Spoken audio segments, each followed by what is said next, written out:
ओम नमो भगवते रुद्राय। आप सभी का मेरे YouTube चैनल भक्तिपीडिया पर हार्दिक स्वागत है। आज के इस वीडियो में मैं आपको बताने वाली हूँ सौभाग्य सुंदरी व्रत के बारे में। सौभाग्य सुंदरी व्रत में माता पार्वती की पूजा की जाती है। सौभाग्य सुंदरी व्रत कथा को ज़रूर सुनना चाहिए, वरना व्रत पूर्ण नहीं होता। मान्यता है कि इस व्रत को रखने से अखंड सौभाग्यवती का वरदान प्राप्त होता है। इस बार सौभाग्य सुंदरी व्रत 11 नवंबर 2022 के दिन किया जाएगा। तो अब मैं आपको कथा सुनाती हूँ। पार्वती माता की 2 जया विजया नाम की सखियाँ थीं। एक दिन मुनि कन्याओं ने उनसे पूछा कि आप दोनों तो सदा देवी पार्वती के साथ रहती हैं, आपको तो सब पता होगा कि उनको क्या प्रिय है और किस मंत्र कथा और उपवास से वो प्रसन्न होती हैं। इसका जवाब देते हुए जया बोली, मैं तुम दोनों को इस विषय में सब बताती हूँ। सौभाग्य सुंदरी व्रत के दिन प्रातःकाल सभी कार्य से निवृत्त होकर स्वच्छ वस्त्र आभूषणों को धारण करें। मंदिर में देवी पार्वती के लिए एक वेदी बनाएं और उसमें सुंदर और सुगंधित पुष्पों से सजाएं। सर्वप्रथम वहां अपने पितरों का नमन करें, फिर पूजा का आरंभ करें। फिर गणेश व नवग्रह आदि के पूजन से पूजा का आरंभ करें। हल्दी, कुमकुम, कपूर और चंदन का लेप लगाएं। इसके बाद देवी का रात्रि जागरण करें। अगले दिन सुबह उठकर स्नान आदि कर पवित्र हो देवी को अर्पित की हुई सारी सामग्री सुहागिन स्त्रियों में बांट दें। इस प्रकार सौभाग्य सुंदरी व्रत को करने वाली स्त्रियां अखंड सौभाग्यवती होने का वरदान देवी से प्राप्त करती हैं। मान्यता है कि जो भी स्त्री इस प्रकार का व्रत करती है उसके सुहाग की रक्षा स्वयं माता पार्वती करती हैं। इस व्रत का प्रभाव इतना अधिक है कि इस व्रत को करने से दाम्पत्य दोष के साथ ही मांगलिक दोष भी दूर हो जाता है। सौभाग्य सुंदरी व्रत वैवाहिक एवं सुखी जीवन की प्राप्ति हेतु किए जाने वाला एक महत्वपूर्ण पर्व है। इस दिन को सौभाग्य सुंदरी व्रत या सौभाग्य सुंदरी तीज के नाम से भी जाना जाता है। उत्तर एवं दक्षिण भारत में विवाहित महिलाओं द्वारा मनाया जाने वाला ये एक महत्वपूर्ण त्यौहार है। ये पारंपरिक हिंदू पंचांग अनुसार माघशीस महीने के दौरान कृष्ण पक्ष की तृतीया तिथि को मनाया जाता है। तृतीया तिथि माता गौरी की जन्म तिथि मानी गई है। माता पार्वती ने इसी तिथि में घोर तपस्या कर शंकर जी को वर रूप में प्राप्त किया था। इसके बाद गणेश और कार्तिकेय 2 बेटे प्राप्त हुए। तभी से माघशीस कृष्ण पक्ष की तृतीया तिथि को सौभाग्य सुंदरी की व्रत पूजा होती है। सौभाग्य सुंदरी व्रत को शादीशुदा महिलाएं रखती हैं। हिंदू धर्म में इस व्रत का बहुत अहम स्थान है। हिंदू पंचांग के अनुसार हर साल माघशीस महीने की कृष्ण पक्ष की तृतीया तिथि को यह व्रत किया जाता है।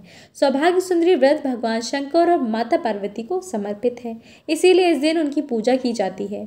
धार्मिक ग्रंथों के मुताबिक अगर शादीशुदा महिलाएं ये व्रत रखें तो उन्हें अखंड सौभाग्य की प्राप्ति होती है। ये व्रत करने से दाम्पत्य जीवन में मिठास बढ़ती है और मांगलिक दोष का भी निवारण होता है। तो चलिए अब मैं आपको इस व्रत का पूजा मुहूर्त और महत्व भी बता दूं।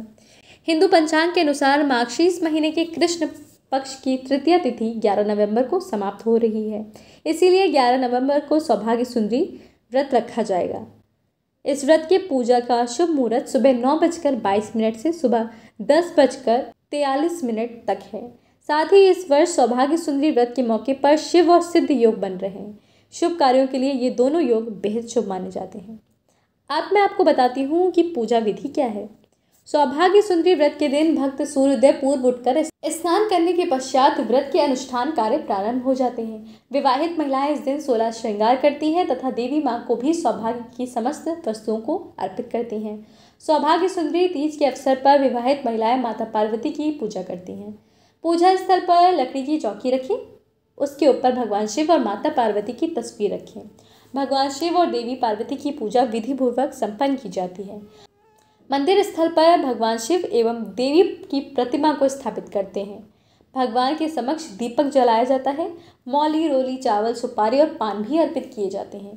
पूजा के दौरान सबसे पहले भगवान गणेश की पूजा की जाती है। सौभाग्य सुंदरी तीज पूरा करते समय भगवान शिव परिवार के साथ 9 ग्रहों की भी पूजा की जाती है। इस दिन भक्त देवी पार्वती को अर्पित करने के लिए एक विशेष भोग तैयार किया जाता है। पूजा के पश्चात दान इत्यादि कार्य भी किए जाते हैं। सौभाग्य सुंदरी तीज के दिन महिलाएं उपवास रखती हैं। सभी पूजा अनुष्ठानों को पूरा करने के बाद व्रत संपन्न होता है। इस व्रत को महिलाएं अपने पति की लंबी उम्र और सुख समृद्धि के लिए भी करती हैं। अब भोलेनाथ और माता पार्वती की विधि के अनुसार पूजा करें। पूजा करने के बाद भगवान शिव की भी आरती करें। ये व्रत पति की लंबी उम्र के लिए रखा जाता है, इसीलिए पूजा करते समय माता पार्वती को सुहाग की सामग्री चूड़ियाँ चुन्नी चढ़ाएं। साथ ही महादेव को धतूरा बेलपत्र चढ़ाएं। ये व्रत रखने से आपको अखंड सौभाग्य की प्राप्ति होगी और शादीशुदा जीवन में चल रही परेशानियां भी दूर होंगी। सौभाग्य सुंदरी का व्रत तीज और करवा चौथ के समान ही महत्वपूर्ण रखता है। सौभाग्य सुंदरी व्रत जीवन में सकारात्मक और सौभाग्य लाने के लिए मनाया जाता है। महिलाएं पति और संतान सुख हेतु पूजा अनुष्ठान कार्य करती हैं। माना जाता है कि सौभाग्य सुंदरी व्रत का पालन करने से कोई भी अपने भाग्य को अच्छे के लिए बदल सकता है और एक सुखी और सफल जीवन भी जी सकता है। अविवाहित कन्याएं इस व्रत को कर सकती हैं। इस व्रत को विवाह दोष से मुक्त होने और विवाह में देरी को दूर करने के लिए भी रखा जाता है। इसके द्वारा शुभ फलों की प्राप्ति संभव होती है। मांगलिक दोष तथा कुंडली में प्रतिकूल ग्रह दोषों को समाप्त करने के लिए भी ये व्रत अत्यंत ही शुभदायक बनता है। सौभाग्य सुंदरी व्रत महिलाओं के लिए अखंड सौभाग्य का वरदान देता है। तो अगर आपको ये वीडियो पसंद आया है तो वीडियो को लाइक ज़रूर कीजिएगा। अगर आप मेरे चैनल पर पहली बार आए हैं तो चैनल को सब्सक्राइब भी कीजिएगा और हाँ, कमेंट में उमा महेश्वरी की जय लिखना तो बिल्कुल मत भूलिएगा।